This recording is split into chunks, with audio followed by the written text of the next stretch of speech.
Thanks so much for warming up the audience for me, Tory. She's a regular at the clubs, so... and also, it's every comedian's dream to perform at the breakfast hour. So this is really exciting for me, and I can tell that you guys are just like hepped up on mini quiches. So try and stay with me, and please no heckling. What I wanted to do with you guys today is really just to take a moment to recognize the last couple of years, right? Because the pandemic has happened, and we have talked about this global pandemic every single day since March of 2020. And what's crazy is that before that, we almost never uttered the word pandemic, right?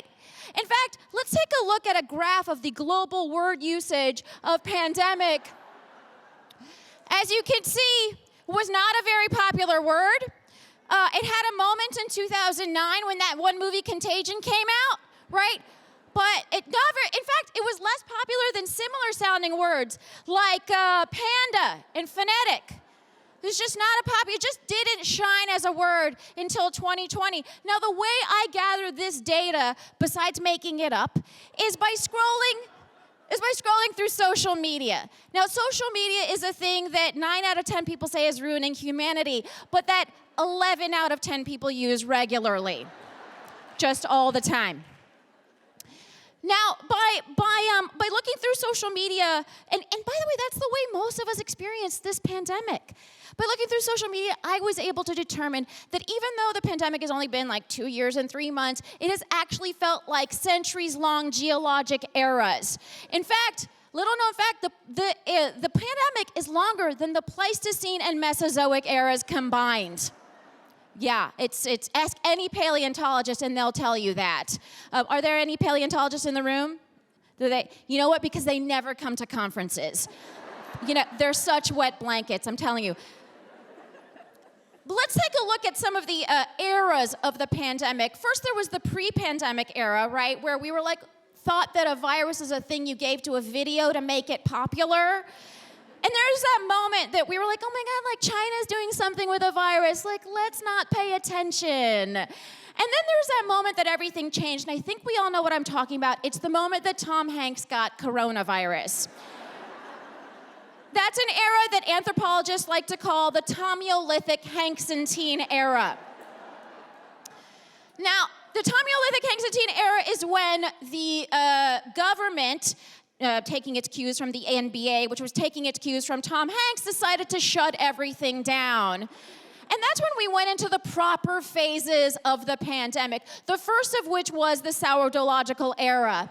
Now, if you ever tried to catch yeast, please never tell me about it. The sourdological era included binge-watching TV shows, posting memes about Tiger King, and posting hashtags about refusing to watch Tiger King.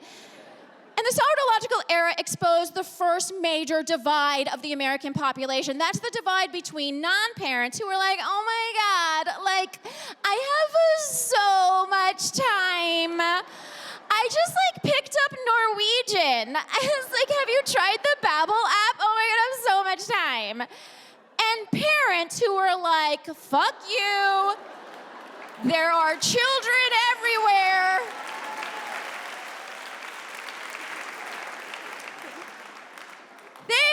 It just felt like there were children everywhere, and this was even true for me, and I only have one child. My one child somehow seemed like 5 menacing children. No, do not awe her. She knows what she's doing. By the way, real tough phase with her right now. Right now, she's in this situation where every time I walk into a room, she's got peanut butter and milk smeared all over her face. There's toys strewn about, furniture's been flipped over. She's clearly been doing lines of blow off and Etch-a-Sketch. She's got a tramp stamp on her back she can't even read. It's in Sanskrit for some reason. She's heavily invested in crypto. She's gonna be on Joe Rogan's podcast. I mean, what? Can't control this girl. So that was the first major divide, was between parents and non-parents. And then the next major divide was between people who are comfortable with technology and this guy. I can hear you. I think it's a filter. It is, and I don't know how to remove it. I've got my assistant here. She's trying to, but I'm prepared to go forward with it. I'm here live. I'm not a cat. He's not a cat, you guys. And then the next thing we were able to determine was the difference between essential workers and everyone else. So, for example, we learned that comedians are the least essential workers. Out of an abundance of neediness, comedians ended up doing a lot of Zoom comedy shows. I don't know if any of you have seen a Zoom comedy show, but it's a lot less like comedy and more like performance art, where a group of strangers watch you slowly unravel as a human being. Now, once we made the distinction between who's essential and who's isn't, we went into an era known as useless people making noise. Now, in Italy, those useless people went to balconies and started doing over-the-top arias, right? These just ridiculous songs where we were like, we get it, you're Italian, okay. Now, we knew that in New York we could not pull off that kind of bravado, so instead we just started banging on pots and pans.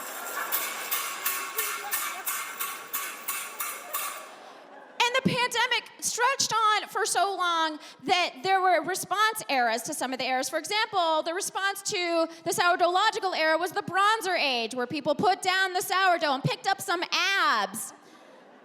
And then the real problem was when we went into the era where we asked people to put a little cloth on their face, and it was a big fat problem, and this era is known as the Manic American War,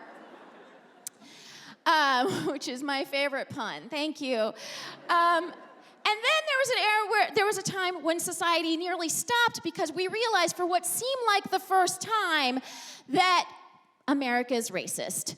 That's right. We realize that America is racist. Now, I'm sorry if it seems like any of this, presentation is insensitive or flip to you with respect to the grief or the racial strife caused by the pandemic. I really do apologize for that. But look, I'm just an Iranian American Muslim like all of you, and I learned insensitivity by watching America. So around this time, we learned that this is Karen, but this is a Karen. And for some reason, she thinks that only her phone can record what other people are doing, not that others can record what she's doing. It's a strange thing. And around this time, we also had to uphold democracy, which is when we entered the election or balloting era. That's right. The elections of 2020 were a joy-filled and not at all stressful 73 years of our lives. This is what we looked like when we went into the election, and this is what we looked like when we came out of the election. Around this time, we also had to do a constitutionally mandated census, and these people doubled as our census takers. And just when we thought we just couldn't do any more democracy upholding, Stanley Tucci made a cocktail.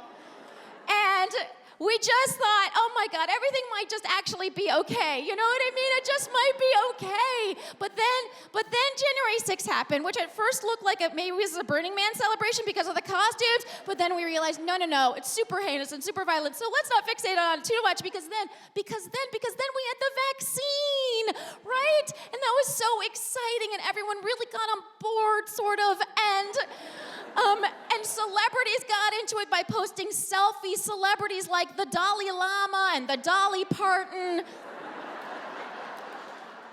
even world leaders got in on it, right? They started posting their oddly shirtless selfies.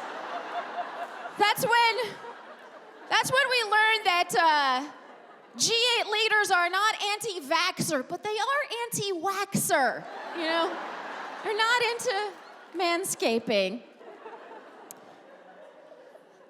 And after the vaccines, it's like we really felt like we could put this behind us, that it was the dawn of a new era, that we could just go forward without fear, without any concerns. We could just have a great time until we realized that the variants were going to punch us in the face. Now, anthropologists have taken an early stab at naming this era, and what they've come up with so far is the variant poop era, because the variants are pooping on us.